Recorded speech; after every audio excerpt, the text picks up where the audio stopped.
Arians also said that Brown is starting from ground zero in the offense, that their time together in Pittsburgh is irrelevant, that Pittsburgh changed things after Arians was fired, right? That what Arians used back then isn't the same, and he's got to learn, other than the route tree, which is largely universal, he's got to learn everything from scratch.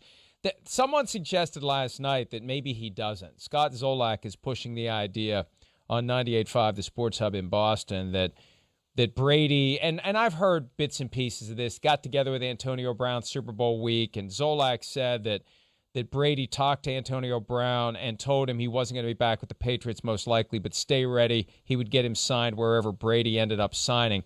I can't help but wonder whether or not maybe Antonio Brown has had a playbook for a while. Yeah, or, right.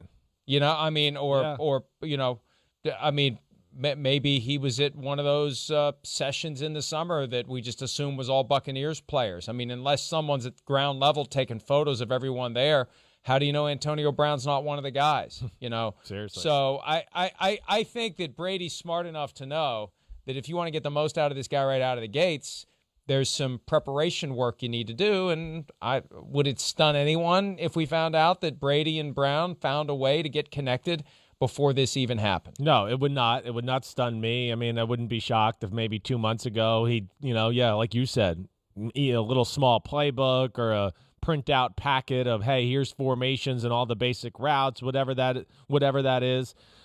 Also, too, learning the offense, all those things. But I would say this, out of all the positions in football to where you might be able to hit the ground running the quickest, wide receiver would be one of them. Because, again, even if you don't know, as long as you're talented, nobody's going to give a damn. And Brady will babysit him through the huddle, and as they break the huddle, hey, go over there, 10-yard out. Hey, oh, no, over here, post corner, okay? Yeah, okay, all right. Hey, if it's cover 2, run the go route. If it's single safety, I want you to run the curl route. It'll be that easy. He'll just take care of them that way. So, I don't look at it that way to be it's going to be this huge adjustment, because I think they will make sure he's ready, and Brady's going to make sure he's ready and all that. And, hey, I understand them signing him. I still don't buy Bruce and, Tom had nothing to do with that. He can't sell me that. Sorry there, Slugger. But no. I do think that they probably realize, man, Godwin and Evans are hurt, and when they're both hurt, all of a sudden we got to depend on some guys that maybe we don't want to really trust yet. And they're a Super Bowl team, and they don't want to have to deal with that if it gets later in the year in some big games. You make a great point about the receiver position, though, and I think the farther you are from the ball, right, the less intricate your assignments. Your work isn't as intertwined with someone else's. Exactly. You're out there. You and the quarterback, right? You may have an option route you need to run. You may need to know if it's inside or outside leverage. Where do I go? What do I do? Where's the ball going to be? But that all comes down to your relationship with the quarterback. It does. And he's already got the relationship with the quarterback, right? Brady saw enough from him in a limited time together with New England last year to make Brady convinced that wherever he goes, this guy needs to be on the team, period. And it finally happened. And you know what? It happened right about the time that it could have happened, because he was suspended 8 games anyway. Yeah. So it's not like they could have signed him any earlier. What's the point of signing him earlier? There's no point. He can't do anything. Wait until the last minute. Use that carrot to keep him on the straight and narrow. That's right. Which he has managed to do. And then you bring him in and you see what happens. And I'm thinking that the Bruce Arians deflection, that Tom Brady had nothing to do with this, and we thought it's just, let's not make it look like Bruce Arians has surrendered the keys to the car to Tom Brady, even though we already knew he had. Maybe he's throwing dirt on the idea that there was something going on between Tom Brady and Antonio Brown. And maybe there was some stuff being discussed when Brown wasn't a member of the team. And maybe there have been playbooks and other. I'm speculating based on the fact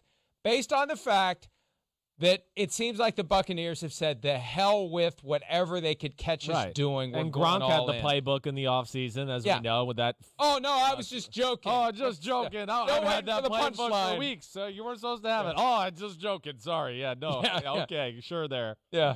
And let me tell you, I've heard that a lot lately. I'm just joking. Apparently, that is the get-out-of-jail-free card for anything you say that someone tries to repeat to you, you just say I was just joking. Yeah, no, I mean, yeah. it worked when I was 7.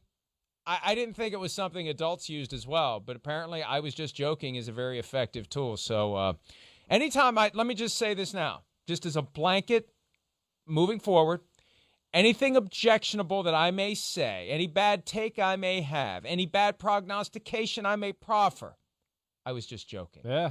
Does it work? Does it work? Far more serious matters in the world that phrase gets used for, and people seem to be okay with it. This is just sports. Who cares? What do you think? Crystal ball. Saints, Bucks, Sunday Night Football, NBC.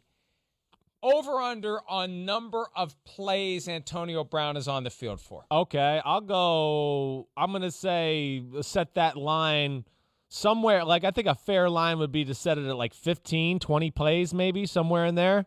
I mean, somewhere in that. I would say it's less than 20, but maybe more than 15. That would be my guess about how much he gets on the field. And they'll keep it simple for him early, and he'll be on the outside and run very basic routes and things like that. But we'll see. I mean, hey, the Bucks, I think we're both in the same agreement. If you ask me who the best team in the NFC is right now, I'd take the Bucks. And I think you're the same way, right? Or are you still on the Seahawks? Yes. Okay. No, I agree with you. I'm on the Bucks. Hi, I'm Mike Tirico, and thanks for watching. Make sure to hit subscribe for the latest news and highlights from NBC Sports.